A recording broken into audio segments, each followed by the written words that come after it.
Mas Nadiem, Mendikbudristek, telah menyampaikan kepada pers, kepada masyarakat tentang adanya kurikulum baru tahun 2022.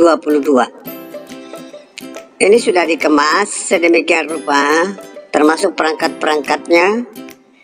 Maka tahun 2022 sekolah sudah memakai kurikulum baru. Itulah isu-isu yang sangat tren sekarang di bidang pendidikan. Hasil rapat dari Raker Komisi 10 DPR RI dengan Mendikbudristek pada hari Rabu tanggal 1 Desember 2021 di Gedung DPR RI Jakarta, bahwa akan ada kurikulum baru, sering dikatakan kurikulum prototip. Menurut Mas Menteri, bahwa kurikulum baru ini mempunyai ciri-ciri khas tersendiri. A. Kurikulum yang fleksibel, fokus kepada materi yang esensial, lebih leluasa mengembangkan karakter dan kompetensi. Inilah yang disampaikan oleh Mas Menteri, Mas Nadiem di beberapa waktu yang lalu. B. Ternyata kurikulum baru ini sudah sedang diterapkan ke 2.500 sekolah di seluruh Indonesia melalui program sekolah penggerak. Berarti teman-teman bahwa kurikulum baru ini sudah sedang diuji cobakan kepada 2.500 sekolah melalui program sekolah penggerak. Rencana Kemdikbud tahun 2022 akan ditawarkan untuk diterapkan di sekolah-sekolah lain. Artinya sekolah lain selain daripada 2.500 sekolah ini. Tetapi Mas Menteri mengatakan sekolah diberikan kebebasan untuk memilih.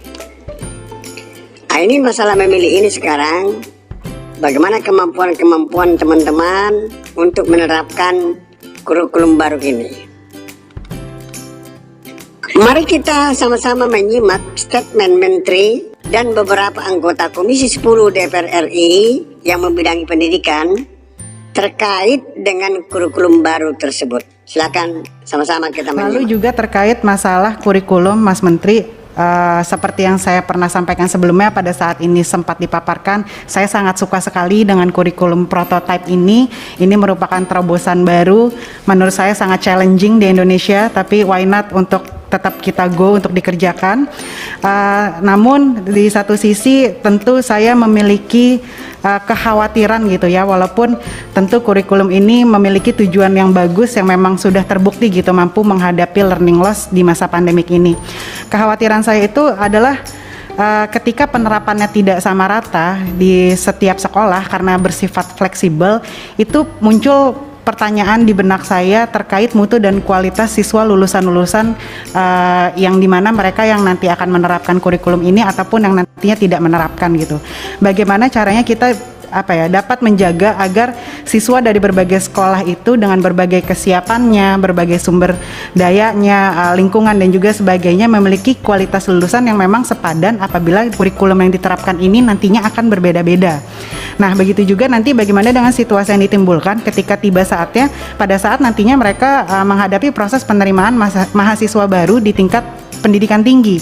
Nah, bagaimana cara agar tercipta persaingan yang fair gitu ya di antara siswa-siswi ini apabila kurikulum yang mereka tempuh selama masa sekolah itu berbeda-beda. Hanya itu kekhawatiran saya. Di luar daripada itu, saya sangat suka sekali dengan konsep kurikulum prototype ini karena di sini memang benar-benar siswa-siswi kita di open gitu ya, minat dan bakatnya tuh dibuka gitu untuk mereka, yang which is sangat bagus sekali gitu. Iya, terima kasih dari tadi beberapa komen mengenai kurikulum prototipe. Terima kasih sekali kepada semua Komisi 10 yang sangat mendukung arah perubahan ini, dan tentunya sangat lega bahwa kita akan melakukan sebagai bagian daripada learning recovery, kembali pulih daripada learning loss yang cukup gawat darurat sampai sekarang ini. Kita tidak akan melakukan pemaksaan apapun dalam bentuk kurikulum. Ini semua akan siap sekolah yang ingin atau punya kemauan untuk mencoba kurikulum baru ataupun masih berdiri dengan kurikulum yang sekarang, itu adalah opsinya sekolah. Jadi tidak perlu lagi ada kekhawatiran mengenai kurikulum dipaksakan ya, perubahan kurikulum dipaksakan seperti yang saya sudah bicarakan kepada Komisi 10 di acara kami di Bali, bahwa karena ini masa pemulihan, itu temanya adalah tidak perlu khawatir karena ini semua keputusan masing-masing sekolah untuk mengadaptasi dirinya untuk mencoba kurikulum yang baru apa tidak, sehingga kita akan melakukan secara bertahap, secara tenang, dan dengan kemerdekaan full sekolah tanpa paksaan. Jadi itu kabar yang sangat gembira, dan Komisi 10 terima kasih sudah mendukung strategi itu untuk kurikulum kita, terutama kurikulum prototipe. Melalui pimpinan Pak Mas Menteri, di dalam rapat kemarin, pertemuan kemarin, artinya secara prinsip kami sejalan dengan apa yang Mas Menteri pikirkan. Artinya sekolah bebas, artinya lebih leluasa untuk memilih.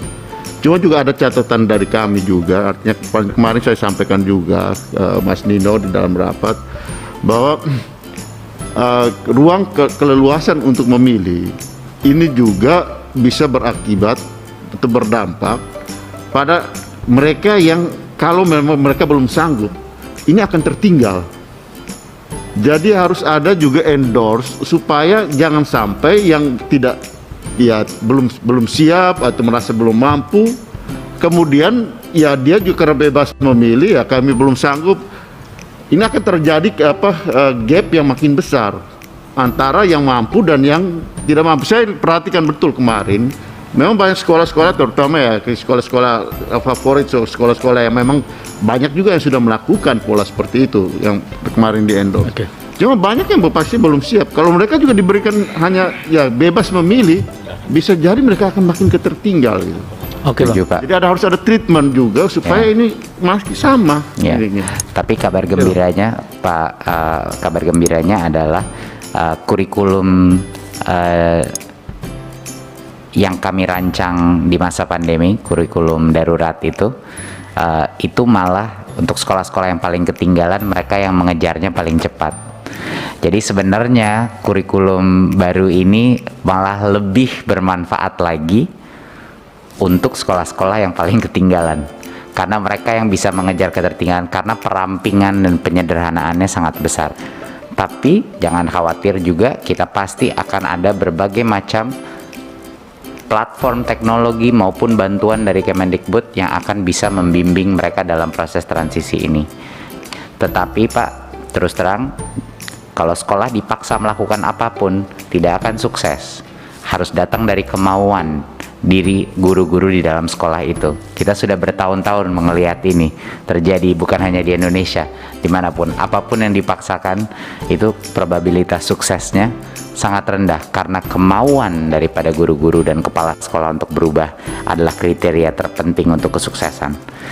Tapi nggak apa-apa, lama-lama juga mereka akan melihat tetangganya mulai melakukan, oh itu kayaknya sangat menarik, lebih organik saja Pak. Tapi kan ini kita dalam proses 2 tahun ini, kita akan monitor dan observasi.